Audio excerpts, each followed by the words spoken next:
কবিতাৰ শিৰোনাম হে সুন্দৰ। কবি বিষ্ণুপ্ৰসাদ ৰাভা। হে সুন্দৰ, চিৰকাম্য চিৰ আৰাধ্য জগতৰ চিৰ সুন্দৰ, বিশ্বভৰা তোমাৰেই সৃষ্টি মনোহৰ। চন্দ্ৰ সূৰ্য গ্ৰহধৰা অগণন্তৰা, সকলোটি তোমাৰেই হৃদয়ৰ ভাৱৰ নিজৰা। তৰু নদী গিৰিবন যত জীৱিকা, সকলো তোমাৰেই সেই অন্তৰৰ সুন্দৰ প্ৰকাশ। হে মহাগুণী সৰব গুণৰ আধাৰ, সৃষ্টিৰ কাণত তোলা অসীম অনন্ত মহাশব্দৰ জংকাৰ। উঠক জংকাৰী এই কুমলীয়া হৃদয়ৰ, সূক্ষ্ম তন্ত্ৰিতাৰ সেই জংকাৰ।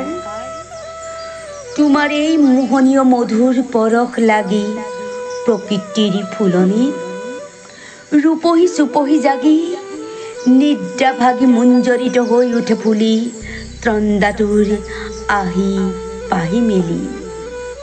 বিশ্বময় তোমাৰ এই বেদবধূ বাণী, নীৰৱতা দেউলৰ ৰুদ্ধ দুৱাৰ মেলি, অজ্ঞানৰ মাজেৰে জ্ঞানৰ জেউতি দিয়া আনি।